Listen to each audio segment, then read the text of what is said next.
Hello, welcome to Miniature Realms. My name's Stuart. As you can see, something very exciting has landed on my desk. Let's take a look.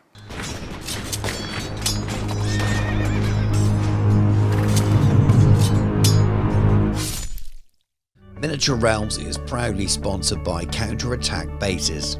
They stock a wide range of counters, gaming aids and movement trays for multiple game systems, and offer custom items to suit your club, your event, or even your podcast or YouTube channel. Check out the link in the video description. Now, this isn't going to be your standard Miniature Realms build and paint videos. This is just building. In this video, I'm going to review the kit, show you the different options that are available, and there will be a separate video in just a few days' time where I show you how I paint my version. The main reason for that was just as this landed, I was taking off to go on holiday and I only had time to film the building part of it. And at that time, I thought that the release date might be while I was away, and I wanted to make sure that I could share at least something with you while I was getting some rays, not that you could tell by looking at me right now. However, I have arrived back and this video is still ready to go. I'm just adding this little intro in and a little bit at the other end of the video. So enjoy the unboxing, let me know what you think of the kit, and I'll see you on the other side. Now, this thing's an absolute beast, and as everyone predicted, is obviously also not cheap as well. We've got this sort of new range of centerpiece miniatures like your balloon, like Meow Ying, and I think this is going to follow for a lot of the factions as they get their glow up these days. There's a full color instruction booklet, which I think is really important. The Sentinel didn't have that, whereas this does, and I think it makes it so much easier. And as you'll see as I talk about some of the building, I'm not going to show every single stage of the building, that would be really boring. There are some bits that are quite tricky at times, and if it was a black and white instruction manual, it would have made it even harder, to be honest with you. There were a few sort of hairy moments when I was trying to work out where something went, but I was able to work it out, and partly because of the quality of the instructions. They are pretty good. I think they've done the best they can with them, rather than give multiple views of the same part, which you sometimes get for some other manufacturers and things. And I think Lego do that sometimes as well. But all in all, it does the job, and does the job well. So I've got no complaints about that. So we have a big frame with the wings. There's a smaller frame or sprue that's most of the riders. There are some parts of the riders are also found on the dragon frames or sprues themselves, a couple of the heads really. So we'll have a quick look at the riders first. There's enough to sort of to build them both. I know you can build one on foot, that's the idea, but I think there's enough parts to try and make two ridden if you wanted to. Whether you could swap them over or not, I don't know. I only built the one, and I'm thinking of using the spare one for another job, but we'll see. But the dragon kits is quite nicely laid out. There's lots of big parts, which is always nice when you've got a big kit like this. It makes you think, phew, maybe this won't take too long. And it didn't actually. I probably built the whole thing in about 4 hours or so, which wasn't too bad. I thought it could have gone longer, but and it was enjoyable as well. I definitely enjoyed it. So I've decided to go with the champion rather than the sorcerer. Part of me prefers the sorcerer in the way it looks written on the monster, but also I don't think I need a sorcerer on a dragon for the way I'm likely to play. I much prefer my sorcerers not being the most powerful and being a bit more conniving and weaselly when it's the big powerful hero on the dragon. That feels right from a lore point of view for me. Like I've already mentioned, the parts are quite large for the dragon. There's some smaller bits, but most of it's quite large, so you're cutting off big chunks.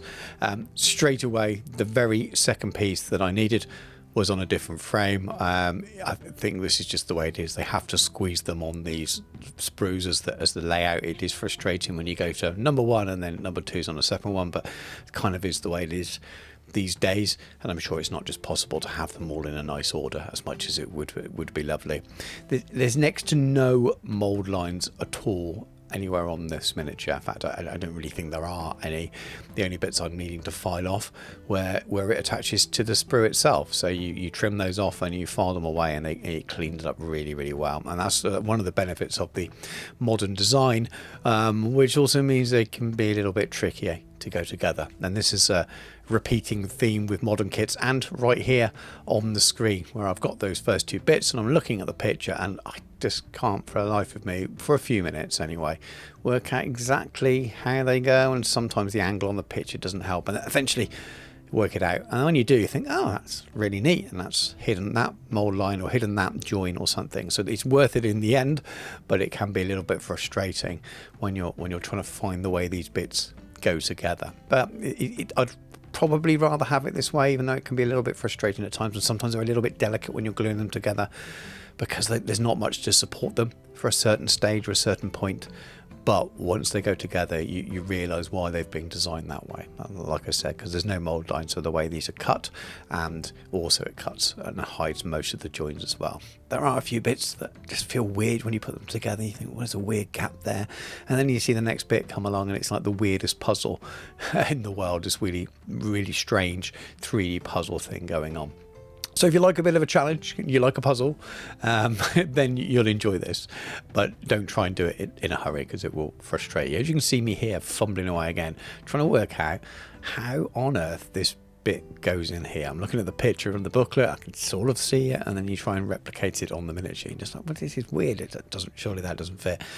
And then you realise that you've got to turn it a few degrees or something. It's just the angle of the picture, and that's why if I was going to suggest anything, and I don't think they can do this, sometimes have two angles for the same fitting, so you can see it from reverse as well. So it gives you a little idea. But you know, you can get by without it with a little bit of playing around, and I managed to get there for every stage, and then every time once it was done, as you can see there, it was a case of, oh, that fits well, I can see why they did it. I really wish we still had Warhammer Fests. I really wish we still had open days where you got to speak to the designers, because I've had some amazing conversations over the years back when they used to do those things with artists and designers talking about their work, and they'd happily talk about why things were cut the way they were and the reasons they did it. And a lot of those stories are important because we can share them as content creators, but also just hobbyists share those stories. And you know, communicating with your customers is a really important thing, and little details like that can go a long way to stop people getting angry when they think, well, why are kits made like that these days? I definitely do it, for sure. I definitely miss the days when I could trim all the bits off and just put it together without instructions. But the quality of what I had when I could do that was nowhere near the quality of the designs and the ability to have really dynamic striking poses, which is what this dragon definitely has in bucket loads. And I don't think that would have been possible if it was an older style designed kit with larger bits put together. So this weird puzzle effect that you have at times with all these overlapping pieces just produces something really very special.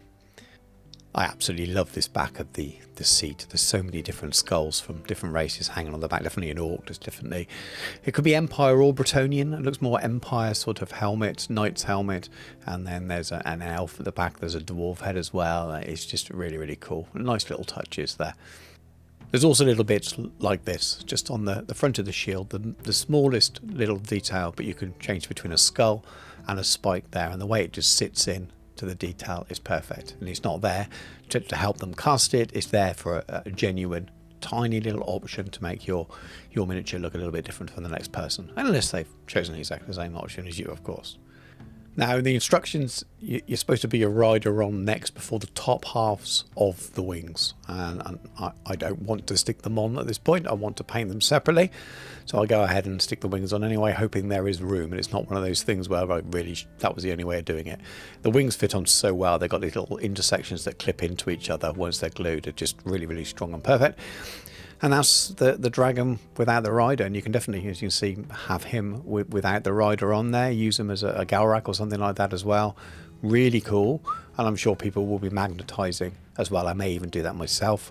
We will see when I come around to painting it. A little bit of a size comparison there with Miao Ying. As you can see, the dragons themselves are very, very similar in size.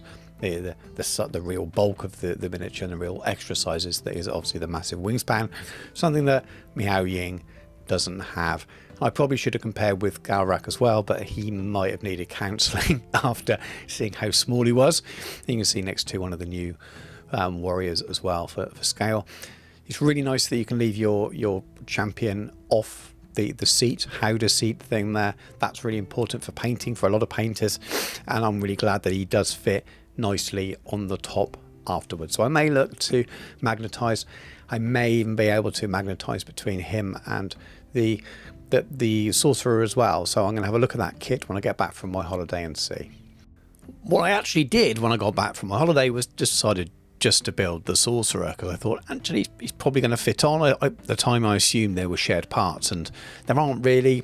I think the official instructions ask you to leave the back part off the seat. Well, that's obviously optional. The book doesn't have its place to attach. I've built it. I'm not sure when I'm going to stick it to his leg, leave it off and turn it into an objective or something like that. I'm not sure, but you could absolutely build it so you can switch out between the two riders, and that's what I've decided to do in the end, which is really cool. Thank you very much for watching. Hope you enjoyed the video and learned a little bit about the miniature, at least. And as I've already said at the beginning of the video, there will be a painting video for this dragon coming up very soon in a few days. If you want to watch other stuff around this release and you haven't already seen it, check out my Arcane Journal review. There's a short on the cards out and about now as well, so do look out for that. If it's not out now, it will be out very, very shortly after this video. And I've also got content on the new Blood Bowl stuff as well, if you're interested in that stuff, coming very, very soon. Too many game systems coming all at the same time. And if you're still here and you've enjoyed the video, please do comment, please do give it a like. It genuinely really helps this video be seen by other people. If you'd like to help me and the channel even more, please do check out the memberships now available on YouTube and the longer running Patreon. That really is the very best way of supporting me, and a slightly better deal than you get for YouTube membership. So I just know that not everyone wants to sign up to another account, and it's another way of supporting me, and that's why I've set it all up. But check out all those links in the video description, because it really helps me out as a channel. Check out the channel sponsor as well, Counter Attack Bases. But thank you very much for watching. Take care, and I'll catch you soon.